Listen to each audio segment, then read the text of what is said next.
बिस्मिल्लाह इन्नल हम्दुलिल्लाह नहमदुहु व नस्तईनुहु व नस्तगफिरुहु व नऊज़ु बिल्लाहि मिन शुरूरि अनफुसिना व मिन सय्यिआति अमालिना मन यहदिल्लाहु फला मुदिल्ल लहु व मन युद्लिल फला हादिय लहु व अशहदु अन ला इलाहा इल्लल्लाहु वहदहु ला शरीका लहु व अशहदु अन्ना मुहम्मदन अब्दुहु व रसूलुहु अम्मा बाद फ़इन्न खैरल हदीस किताबुल्लाह व खैरल हदी हदी मुहम्मदिन सल्लल्लाहु अलैहि वसल्लम व शर्रुल उमूरि मुहदसातुहा व कुल्लु मुहदसातिन बिदअह व कुल्लु बिदअतिन दलाला व कुल्लु दलालतिन फिन्नार। अस्सलामु आलैकुम व रहमतुल्लाहि व बाराकातुहू। আমরা তৃতীয় অধ্যায় শুরু করছিলাম। রাসূল সাল্লাল্লাহু আলাইহি ওয়াসাল্লামের ভূমিকা সমূহ। অনেক ভূমিকা আছে আল্লাহ রাসূলের আমাদের লাইফে বা পৃথিবীতে বা কিয়ামত পর্যন্ত, যেগুলা চর্চা হবে বা যেগুলো ফলো করা হবে বা যেগুলো সম্বন্ধে আলোচনা হবে। কিন্তু আমরা এখানে চারটা প্রধান ভূমিকা নিয়ে কথা বলব। সেগুলো হচ্ছে কোরআনের ব্যাখ্যাকারী, স্বনির্ভর আইন প্রণেতা, ইন্ডিপেন্ডেন্ট আইন প্রণেতা, নিখুঁত উদাহরণ এবং যার আনুগত্য করতে হবে এমন ব্যক্তি। এই চারটা রোল নিয়ে আমরা আলোচনা করব। তার ভিতর প্রথমটা আমরা শুরু করছিলাম কোরআনের ব্যাখ্যাকারী হিসাবে মুহাম্মদ সাল্লাল্লাহু আলাইহি সাল্লাম। তার ভিতরে আবার কতগুলো সাব সেকশন আছে এটার ভিতরে। তো আমরা গতদিন কিছু পড়ছিলাম, যেমন নবী সাল্লাল্লাহু আলাইহি সাল্লাম যেভাবে কোরআনের অর্থ ব্যাখ্যা করে গেছেন সেটা পড়তে গিয়ে আমরা পড়ছিলাম নবী সাল্লাল্লাহু আলাইহি সাল্লাম ওই সমস্ত শব্দাবলীর অর্থ ব্যাখ্যা করেছেন যেগুলোর অর্থ বিভিন্ন কারণে অনির্দিষ্ট ছিল, ইকুইভোকাল ছিল, বা নিশ্চিত বলা যেত না যে এই অর্থই কি করছেন, সেগুলো ব্যাখ্যা করে গেছেন। আমরা এই একটা সাবসেকশন গতদিন শেষ করছিলাম। আজকে আমরা সেকেন্ডটা থেকে শুরু করব। নবী সাহাবীদের ও অন্যদের ভুল সংশোধন করেন। এখানে কোরআনের একটা আয়াতের সম্বন্ধে বলতেছে যে সূরা মারিয়ামের 28 নম্বর আয়াতে আছে, হে হারুনের বোন, তোমার পিতা অসৎ ব্যক্তি ছিলেন না এবং তোমার মাতাও ব্যভিচারিণী ছিলেন না। এই আয়াতটার কনটেক্সট হচ্ছে যখন মারিয়াম তার কোলে একটা নবজাত সন্তান নিয়ে কমিউনিটিতে আসলেন, তখন কমিউনিটির লোকজন তাকে ইঙ্গিত করতেছে যে তুমি তো সম্মানিত বংশের ছিলা বা বংশের মানুষ, তোমার মা ব্যভিচারিণী ছিল না, তোমার বাবা অসৎ ব্যক্তি ছিল না, তোমার এই অবস্থা কেন? অর্থাৎ এই সন্তান কই থেকে আসলো, তোমার তো বিয়ে শাদী হয়নি। যাই হোক, সেটা অনেক এক্সপ্লেনেশন আছে বা অনেক কথা আছে। সেটাতে আমরা এই আয়াতের মেইন কথা যেটা, সেটা হচ্ছে যে হে হারুনের বোন যে বললেন, এটা নিয়ে তখনও এবং এখনো কাফেররা, মুশরিকরা আপনার মানে পুলিং লেগস বলে না, খুদ ধরতে চায় আল্লাহ রাসূল সাল্লাল্লাহু আলাইহি সাল্লাম। তো নাজারানের খ্রিস্টানরা আল মুগিরা ইবনে শুবা তাকে জিজ্ঞেস করছিল এই আয়াত সম্বন্ধে, যে মরিয়ম তো হারুনের বোন ছিলেন না। খ্রিস্টানরা বলতেছিল হারুন বলতে মুসা আলাইহিস সালামের যে ভাই, তার কথা। মাঝখানে তো কয়েকশো বছরের সময় আছে এখানে মাঝখানে। তো ওই আয়াতের সময়ের হিসাব একটা গন্ডগোল রয়েছে। মানে বলতে চাইছে যে তারা, খ্রিস্টানরা, যে এই আয়াতটা গোলায় ফেলছেন আল্লাহ রাসূল সাল্লাল্লাহু আলাইহি সাল্লাম কোরআন লিখতে গিয়ে। এই ধরনের ইঙ্গিত আর কি, বা ভুল এখানে আর কি বোঝাচ্ছে। এটা এখনো করে খ্রিস্টানরা। এটার আনসার আপনাদের সবাই জানা উচিত। আল্লাহ রাসূল যেটা বলছিলেন সেটাই আনসার, বাট আর একটু ডিটেলসে আপনারা জানতে পারেন। আনসার ওটাই, একই আনসার। সুতরাং ওই আয়াতের আচ্ছা গেল। মুগিরা যখন মদিনায় ফিরে এলেন তখন নবীকে ব্যাপারটা সম্বন্ধে জিজ্ঞেস করলেন। সাহাবী, তার মনে প্রশ্ন জাগছে যে খ্রিস্টানরা বলল যে এখানে তো গড়বড় আছে, হারুনের বোন তো না উনি, মারিয়াম মুসা আলাইহিস সালামের ভাই হারুনের বোন তো না উনি।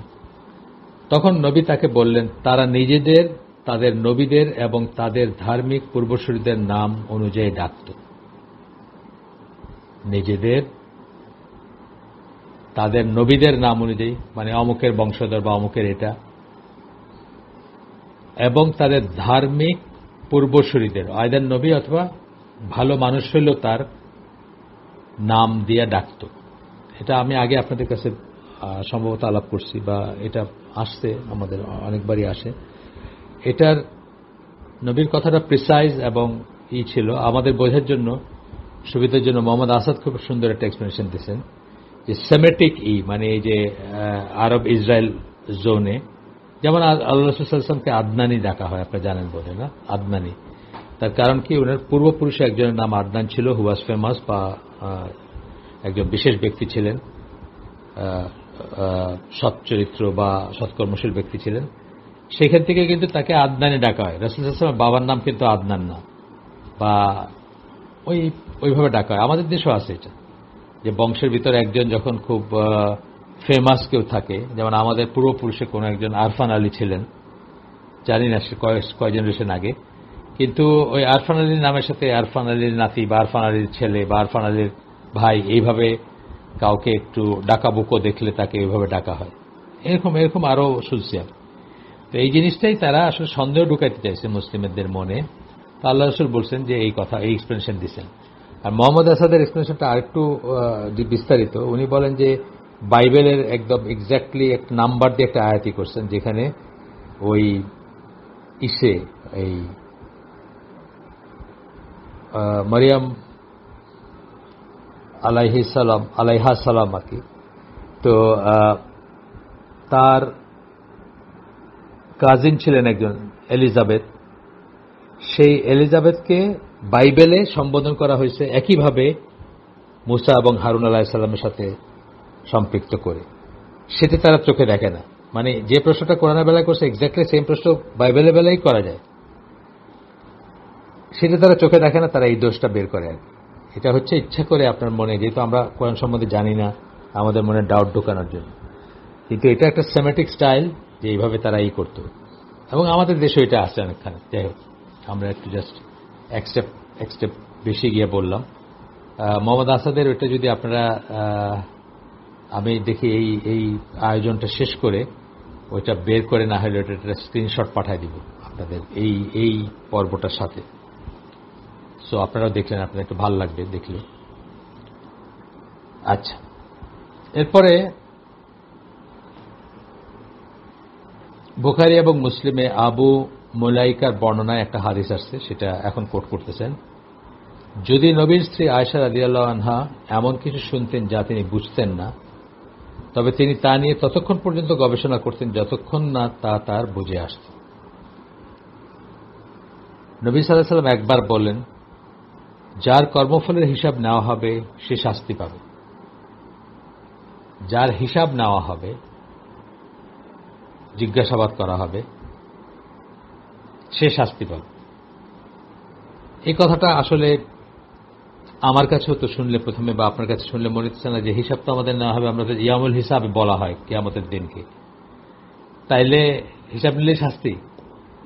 আয়েশা রাদিয়াল্লাহু আনহা বললেন, কিন্তু আল্লাহ কি বলেননি নিশ্চয়ই তাদের একটা হালকা হিসাবের সম্মুখীন হতে হবে? প্রশ্নবোধক চিহ্ন।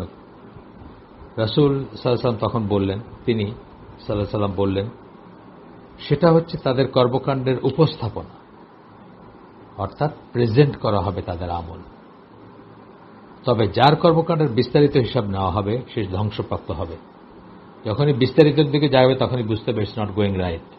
এটাই অন্য বর্ণনায় এই ধরনের কথা অন্যখানে আসছে, যে কিয়ামতের দিন প্রথম সালাতের হিসাব নেওয়া হবে, যার সালাতের হিসাবটা ভালো যাবে, এই যে সামারি বলতেছি আমি, সে বেঁচে গেল। কিন্তু যার সেই হিসাবটা ভালো যাবে না, অনওয়ার্ড আরো আগাবে হিসাব, জিজ্ঞাসাবাদ করা হবে আর কি তাকে সালাত সম্বন্ধে, তার সমস্যা হবে।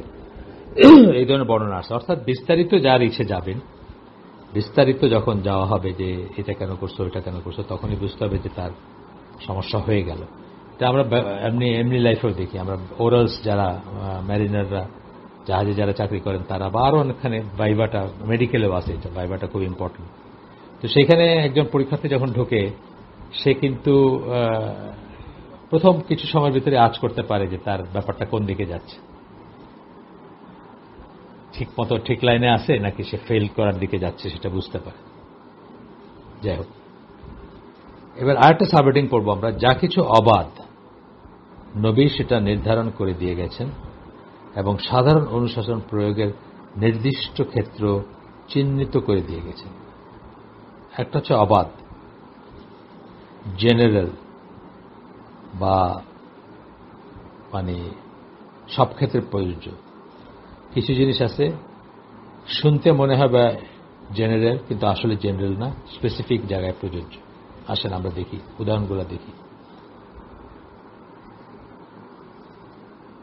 কতগুলো আয়াত আছে কোরআন মানে যেগুলোর বেলা এগুলা মানে প্রযোজ্য, কোথায় প্রযোজ্য সেটা ব্যাখ্যা করে দিয়ে গেছেন। উদাহরণস্বরূপ একটা সাধারণ অভিব্যক্তি থেকে মনে হবে বা একটা সাধারণ এক্সপ্রেশন আপনি যখন শুনবেন প্রথম, আপনার মনে হবে যে এটা সবাই বেলায় প্রযোজ্য, কিন্তু আল্লাহ রাসূল দেখাই গেছেন যে ব্যাপারটা তা না, এটা সকলের বেলায় প্রযোজ্য হবে এমন কোনো কথা নেই।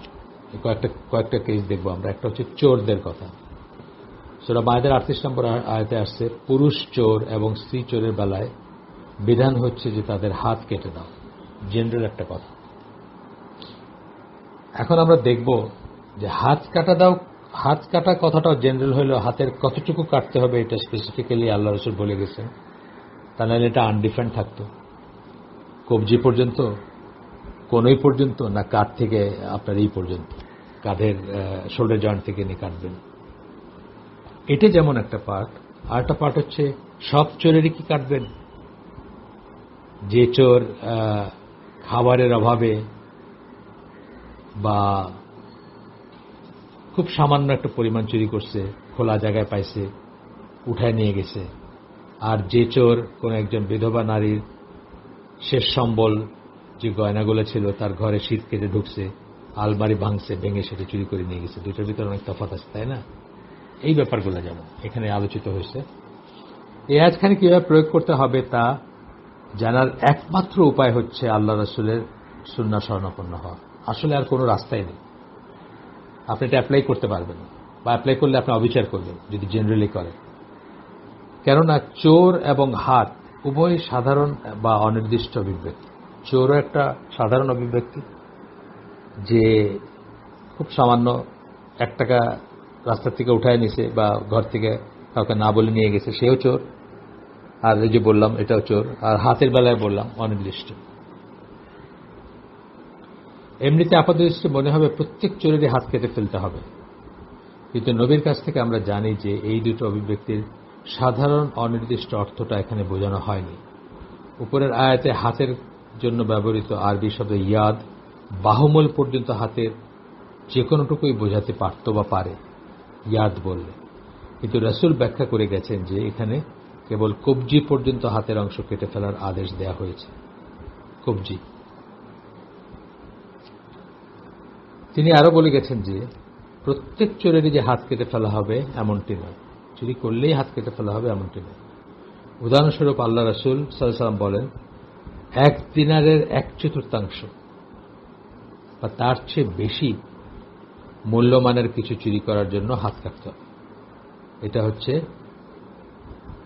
মূল্যমানের রেসপেক্ট।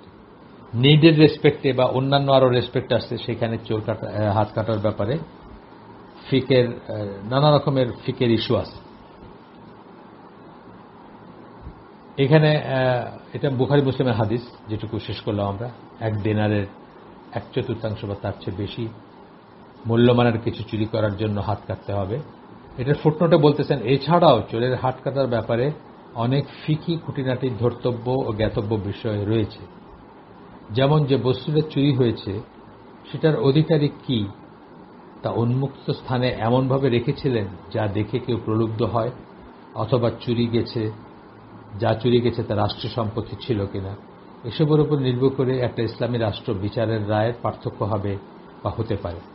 দুইটা কেস এখানে বলছি আমরা। যেমন ধরেন একটা ল্যাম্পপোস্টের, রাস্তার ল্যাম্পপোস্ট একটা টিউব বা বাল্ব কেউ চুরি করছে,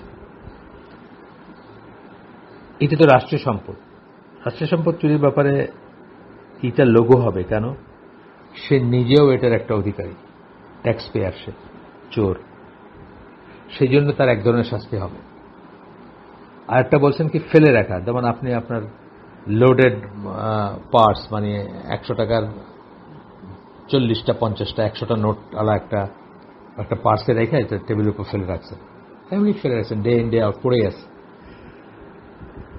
আপনার ঘরের কাজের মেয়েটা ওইখান দিয়ে যায়, দেখে ফোলা মানি ব্যাগটা, সে টেম্পটেড ফিল করে একটা নোট সে নিচ্ছে, এখানে হাত কাটা হবে না, বিকজ আপনি ইউ আস্ক ফর ট্রাবল, সোজা কথা, আপনি ফেলেই রাখছেন, টেম্পট করছেন তাকে, আলাদা বিচার হবে এখানে, আলাদা হিসাব আসবে।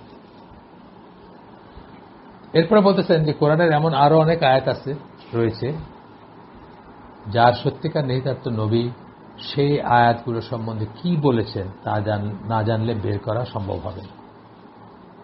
নিম্নলিখিত আয়াত সাধারণ অর্থে রক্ত শব্দটি ব্যবহৃত হয়েছে।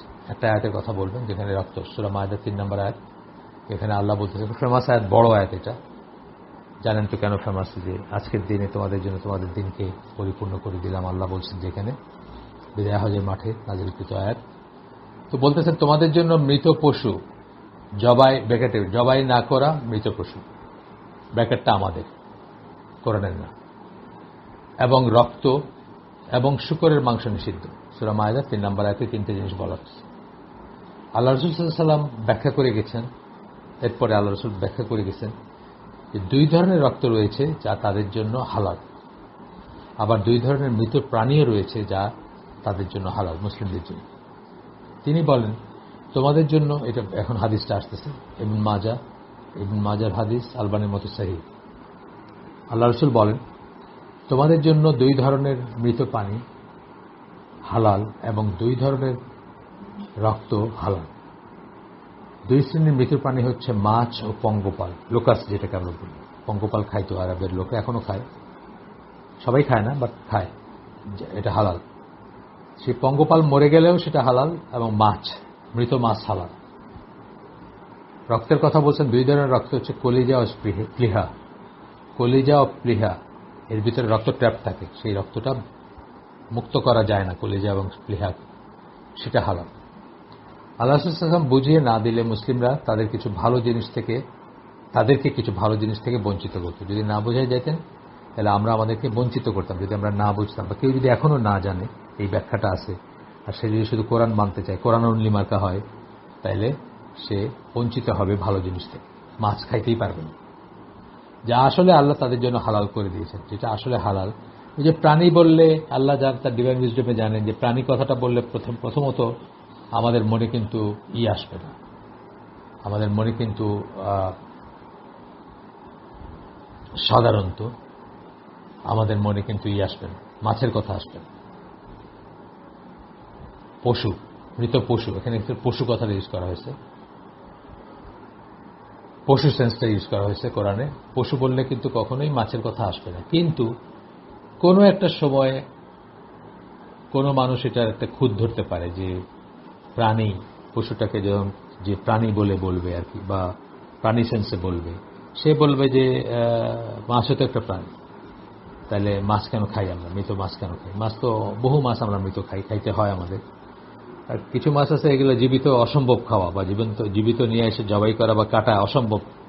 ইলিশ মাছ যেমন জাস্ট একটা লাফ দেয় আর কি ধরার পরে জালে, আমি দেখছি একবার, জাস্ট একটা চমক, একটা চিকমিক করে উঠলো সূর্যের আলোয়, বা শেষ, প্রাণ বাইরে হয়ে গেল তার। কিন্তু কোনদিন খেতে পারতেন। যাই হোক, যা আসলে আল্লাহ তাদের জন্য হালাল করে দিয়েছে, যেটা আসলে হালাল, কিন্তু ওই শুধুমাত্র আয়াতের আক্ষরিক অর্থের দিকে তাকাইলে হারাম মনে হইতেও পারত, বা হারাম মনে হতো।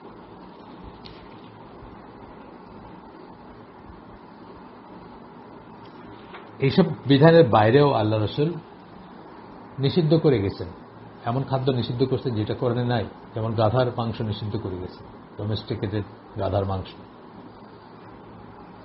যেটা উপরোক্ত আয়াতগুলোতে উল্লেখ করা হয়নি। আয়াতটা বা আয়াতগুলো, আরেকটা আয়াত এখানে আছে, আমি পড়লাম না, সূরা আল আনাম এর 145 নম্বর আয়াত, এখানে ওই মৃত প্রাণীর কথা আছে,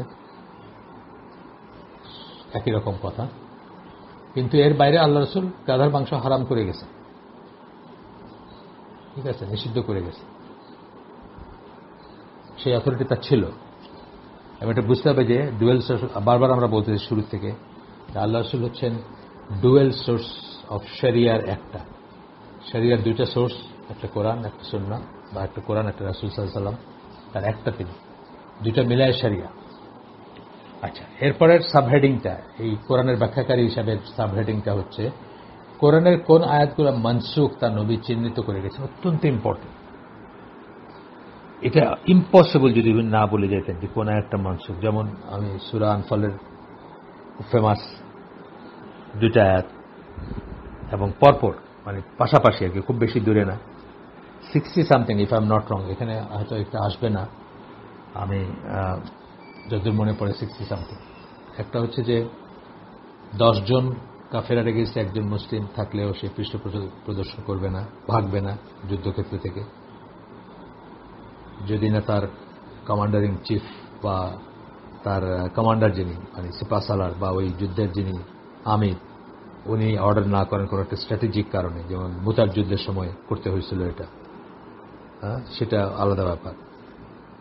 এরপরেই আসে যখন মানুষ বাড়লো, মানুষের সংখ্যা বাড়লো, ইমান ডিপ্লিট করলো, মানুষের সংখ্যা যত বাড়ছে কি হয়েছে, ইমানটা হালকা হয়ে গেছে, কমছে আর কি, ইমানের দৃঢ়তা এবং ঘনত্বটা কমছে। তার কারণ বদর সাহাবীরা যে ধরনের ইমানদার ছিলেন, বদর সাহাবীদের আলাদা স্ট্যাটাস কেন, তারা যেরকম স্যাক্রিফাইসিং ছিলেন, পরবর্তীতে অনেক মানুষ যখন ইসলামের ছায়াতলে আসছে সবাই হয়তো মনোলিথিক না, ব্যাপারটা একই ধরনের ইমান ছিল না।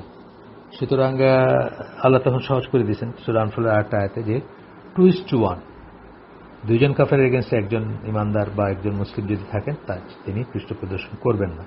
এখান থেকে জিহাদের ফিক আসে যে হাফ স্ট্রেংথ যদি না থাকে আপনার, ওদের 100টা ট্যাঙ্ক থাকলে আপনার 50টা, ওদের 100টা প্লেন থাকলে আপনার 50টা, ওদের 10 লাখ সৈন্য থাকলে আপনার 5 লাখ, সো অন আর কি, 100টা মানে হাফ যদি না থাকে তাহলে এটা একটা শর্ত জিহাদে যে অ্যাটলিস্ট হাফ স্ট্রেংথ থাকতে হবে আপনার। হ্যাঁ, one of the conditions fulfil করার যেটা। তবে ওই যে এটার আগে আরো আছে, মানে এগুলো তো মানে কন্ডিশনগুলারই আছে, কন্ডিশনগুলার অর্ডার আছে। প্রথমটা হচ্ছে প্রকাশ্য আমির থাকতে হবে, ঢাল স্বরূপ যিনি কাজ করবেন। তো প্রকাশ্য আমির যদি থাকেন, নিজে যুদ্ধে থাকেন, ঢাল স্বরূপ কাজ করেন উনি, এবং উনি যদি মনে করেন যে একটা জায়গায় এমন একটা সিচুয়েশন আসছে যে এখানে উইথড্র করলে ক্ষয়ক্ষতি বেশি হবে বা স্ট্র্যাটেজিক কোনো কারণে বা কোনো একটা কৌশলগত অ্যাডভান্টেজের জন্য জয়লাভ করা সম্ভব, সেখানে উনি আদারওয়াইজ ডিসিশন নিতে পারেন।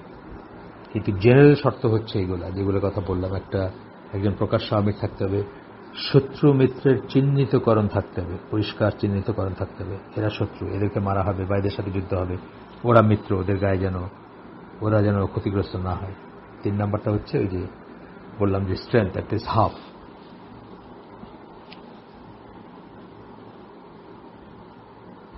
ইমাম শাফির একটা উদ্ধৃতি আসতেছে যেখানে উনি বলেন কিতাবের বেশিরভাগ নাসিক আয়াতগুলো কেবল নবীর সুন্নাহ থেকেই জানা যায়, আর কোনো জানার রাস্তা নেই। বাস্তবে ওই ধরনের জ্ঞান কেবল নবীর কাছ থেকেই লাভ করা যায়, যিনি ওয়াহি এবং তার ব্যাখ্যা দুটোই লাভ করেছিলেন। নবী ওয়াহি যেমন লাভ করেছিলেন, ওয়াহি ব্যাখ্যাও লাভ করেছিলেন। আমরা আগে দেখছি কি আমার একটা আয়াত পড়তে গিয়ে আমরা দেখছি না, আগের দিন গতদিন সম্ভবত, ব্যাখ্যাটাও তাকে শিখাই দেওয়া হয়েছিল যে এটা মানে হচ্ছে এটা মানে এরকম, এটা মানে এরকম। আচ্ছা, কেননা তা না হলে তার জীবদ্দশায় কারো একথা নিশ্চিতভাবে দাবি করার উপায় ছিল না যে একটি আয়াত অন্য একটি আয়াতকে বাতিল করে দিয়েছে। এরপরে উদাহরণ দিচ্ছেন কোরআনের আয়াত, সূরা নিসার আয়াত 15 নম্বর আয়াত। আল্লাহ বলতেছেন, তোমাদের নারীদের মধ্যে যারা ব্যভিচার করে তাদের বিরুদ্ধে তোমাদের মধ্য থেকে 4 জন সাক্ষী তলব করবে। যদি তারা সাক্ষ্য দেয় তবে তাকে গৃহ অবরুদ্ধ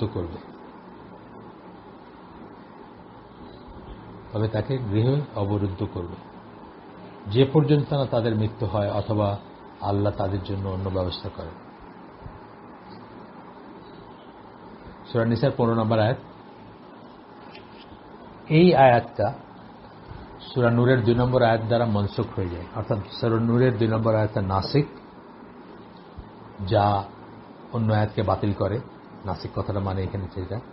আর সূরা নিসার ওই একটা মনসুখ, তাকে বাতিল করা হয়েছে, বাতিল হয়ে গেছে সূরা নূরের আয়াত দ্বারা। আচ্ছা, নবী সাল্লাল্লাহু আলাইহি সাল্লাম নিচের বাক্যের মাধ্যমে, এখন আমরা যে বাক্যটা পড়ব মুসলিমের হাদিস অ্যাকচুয়ালি সেটা, সেটার মাধ্যমে তা ব্যাখ্যা করেন যে একটা দিয়ে যে একটা মানসুখ হয়ে গেছে এটা ব্যাখ্যা বা এই ব্যাখ্যাটা আমরা পাবো। তোমরা আমার কাছ থেকে জেনে নাও, আল্লাহ তাদের জন্য একটা উপায় বাতলে দিয়েছে, তাদের জন্য, ব্যভিচারীদের জন্য। ব্যাপারটা যদি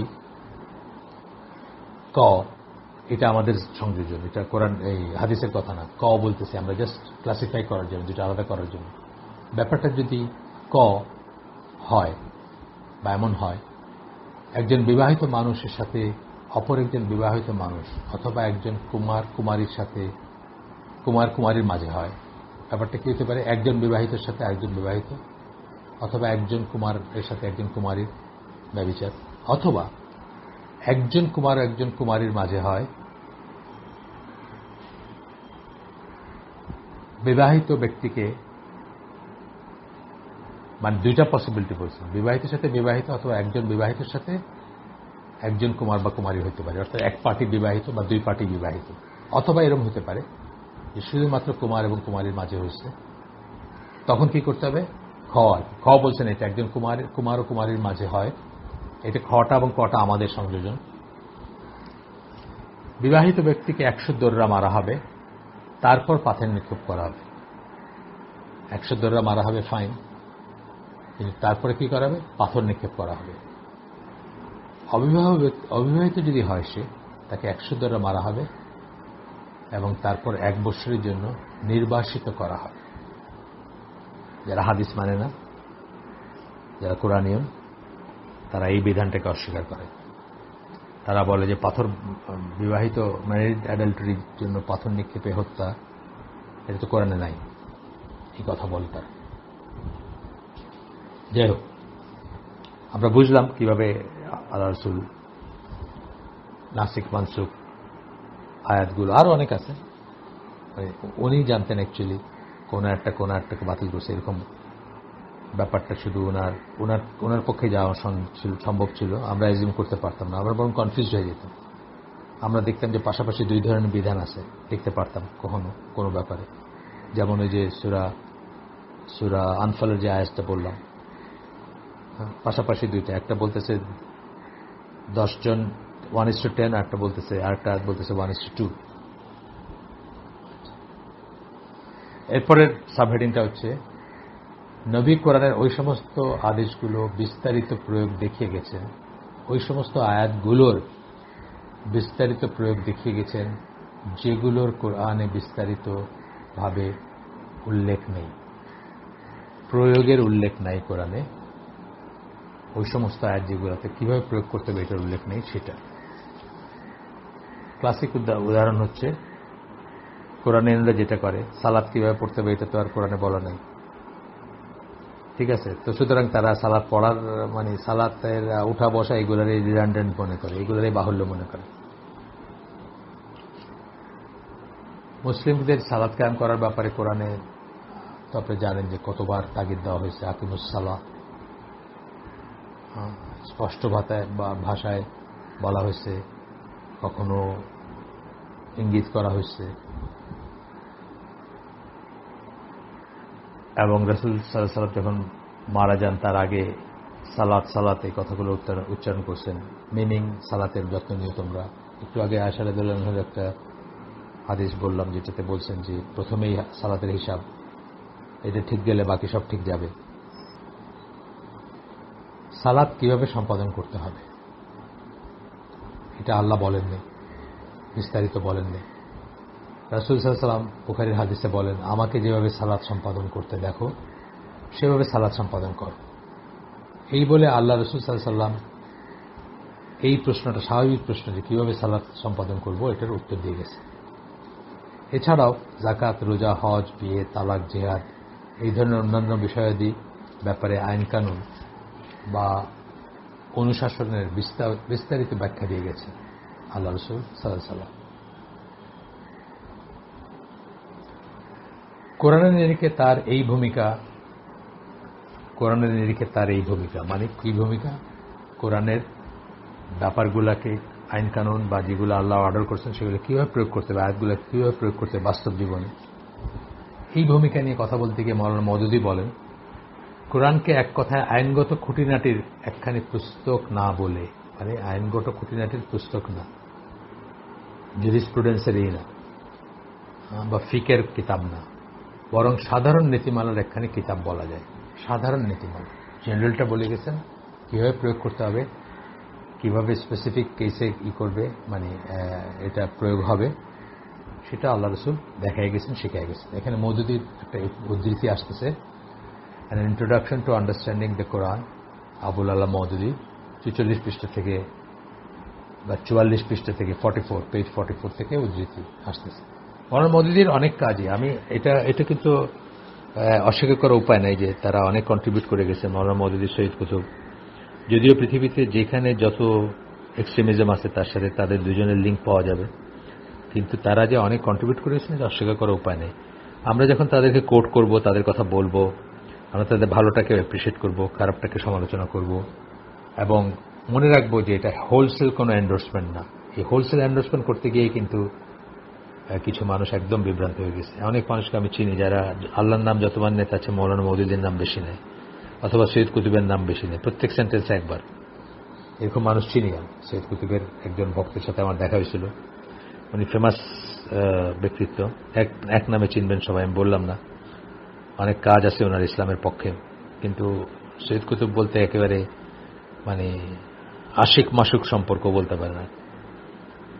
তো আমরা সেরকম হব না। আমরা কিছু অ্যাপ্রিসিয়েট করলে, আমরা ফিজিল কোরআন থেকে এই তো কালকে না পরশু না, কালকে না সরি গত শুক্রবার আমাদের হালাকায় ফিজিল কোরআন থেকে একটা উদ্ধৃতি পড়লাম সৈয়দ কুতুবের। আজকে মৌলানা মওদুদির উদ্ধৃতি পড়তেছে, এখন পড়ব। তার মানে এটা না যে আমরা হোলসেল এন্ডোর্স করি, এটা খেয়াল রাখবেন। বেশ বড় একটু, আমরা পড়াটা পড়ব ইনশাআল্লাহ। জীবনের জন্য ইসলামের কর্মসূচির বুদ্ধিবৃত্তিক ও নৈতিক ভিত্তিসমূহ পরিষ্কারভাবে এবং পর্যাপ্ত পরিমাণ ব্যাখ্যা করাই হচ্ছে এই কিতাবের লক্ষ্য।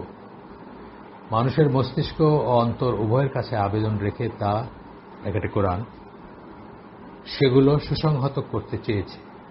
বাস্তব ইসলামী জীবনধারার জন্য এর পথনির্দেশনার পদ্ধতির মাঝে আইন কানুনের খুঁটিনাটি বিষয়গুলোর উল্লেখ অন্তর্ভুক্ত নয়, তার চেয়ে তা বরং মানব কর্মকাণ্ডের প্রতিটি দিকের জন্য মৌলিক কাঠামোর একটা রূপরেখা নির্ধারণ করা এবং এমন কিছু দিক নির্দেশনা প্রদান করা যার আওতায় মানুষ তার জীবনকে আল্লাহর ইচ্ছা অনুযায়ী সাজিয়ে নিতে পারবে, এসবকেই অগ্রাধিকার দেওয়া হয়েছে। নবী সাল্লাল্লাহু আলাইহি ওয়াসাল্লামের মিশন ছিল কোরআনিক নীতিমালার এক জীবন্ত উদাহরণ হিসেবে পৃথিবীকে ব্যক্তিগত চরিত্র এবং মানবীয় অবস্থা ও সমাজের একটা মডেল উপহার দিয়ে সুন্দর জীবনের ইসলামী ধ্যান ধারণাকে একটা বাস্তব রূপ দিয়ে যাওয়া। সুন্দর সুন্দর করে বলছে। ওনার মধ্যে যে অনেক কাজ আছে, যেমন স্লেভারি নিয়ে আমি বলি না যে বেস্ট এক্সপ্লেনেশন হলো ওনার। পশ্চিমারা আমাদের যে কটা বিষয় নিয়ে অ্যাটাক করে তার ভিতরে স্লেভারি একটা। তো আল জিহাদ বলে একটা বই আছে, ওইটাতে আছে। আবার নির্বাচিত রচনাবলীর 2 নম্বর খণ্ডে আছে যে স্লেভারি কেন ইসলাম অ্যাবলিশ করে নাই, ডিরেক্টলি অ্যাবলিশ করে নাই, ইনডিরেক্টলি করছে। খুব সুন্দর এক্সপ্লেনেশন। বা তাফহিমুল কোরআন এর প্রথম খণ্ডে ওনার যে তাফসীর, সেটার প্রথম খণ্ডে এই কোরআন কি, কোরআন যে আল্লাহর স্পিচ, এটাও অদ্ভুত সুন্দরভাবে উনি করছে। কিন্তু এগেইন কশন হচ্ছে যে তার মানে এটা না আমরা হোলসেল ওনাকে এন্ডোর্স করি, মোটেও না। আচ্ছা, এরপরের রোলটা হচ্ছে আল্লাহ রাসূল সাল্লাল্লাহু আলাইহি ওয়াসাল্লামের। এরপরের ওই কোরআনের ব্যাখ্যাকারীর ভিতরে সাব হেডিংগুলো পড়তেছি আমরা।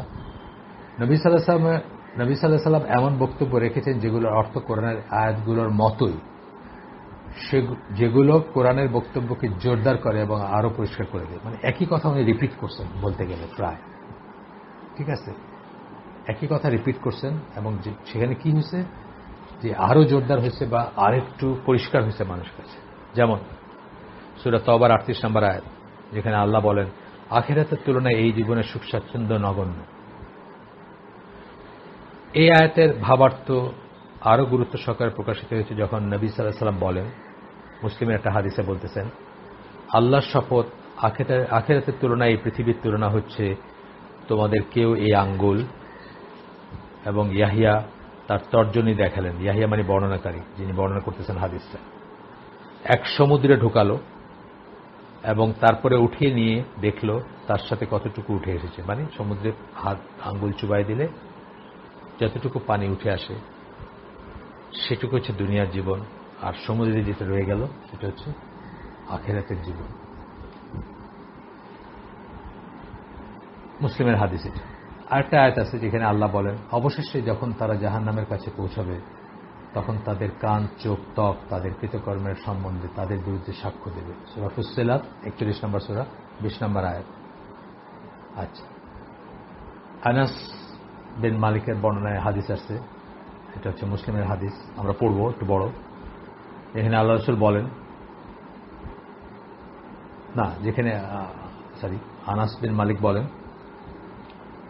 আমরা আল্লাহ রাসূল সাল্লাল্লাহু আলাইহি ওয়াসাল্লামের সাথে ছিলাম এবং তিনি হেসে উঠলেন। তিনি বললেন, তোমরা কি জানো আমার হাসি পেল কেন? আমরা বললাম, আল্লাহ তার রাসূলই সবচেয়ে ভালো জানেন। রাসূল সাল্লাল্লাহু আলাইহি ওয়াসাল্লাম বললেন, মাফ করবেন, রাসূল সাল্লাল্লাহু আলাইহি ওয়াসাল্লাম বললেন, রাসূল সাল্লাল্লাহু আলাইহি ওয়াসাল্লাম বললেন, তা আমার কথা, হাদিসের কথা না। মানুষ তার প্রভুকে কি বলবে সেটা মনে করে আমি হাসলাম। সে বলবে, হে আমার প্রভু, আপনি কি কথা দেননি যে কোনো অবিচার করবেন না? তিনি বলবেন, নিশ্চয়ই। আল্লাহ বলবেন, নিশ্চয়ই। সে তখন বলবে, আমি কেবল আমার মধ্য থেকে ছাড়া আর কোন সাক্ষীর আমার বিরুদ্ধে সাক্ষ্যদানে সন্তুষ্ট হব না। মানে আর কে কি সাক্ষী দিল আমি এটাতে সন্তুষ্ট হব না। তারা মিথ্যা বলতে পারে, তারা বানোয়াট বলতে পারে, আমার উপর গ্রাস থেকে বলতে পারে, যেটা খুব কমন জিনিস আর কি। আমাদের বিরুদ্ধে যখন সাক্ষী যায় তখনই আমরা সেটা নিয়ে প্রশ্ন তুলি, মানুষের খুব কমন একটা টেন্ডেন্সি। তিনি বললেন, আল্লাহ বললেন, আজ তোমার বিরুদ্ধে তোমার নিজের নফস সাক্ষী হিসাবে যথেষ্ট হবে, তোমার নফস সেলফ সাক্ষী হিসাবে যথেষ্ট হবে, ঠিক যেমন নাম লিপিবদ্ধকারী মহান সাক্ষীগণ, ঠিক যেভাবে যারা লিখে রাখছে তারা মহান সাক্ষীগণ, তাদের মতো। তিনি তখন বলবেন, এর মুখ বন্ধ করে দাও। তারপর তার শরীরের অঙ্গ প্রত্যঙ্গকে বলা হবে, কথা বলো।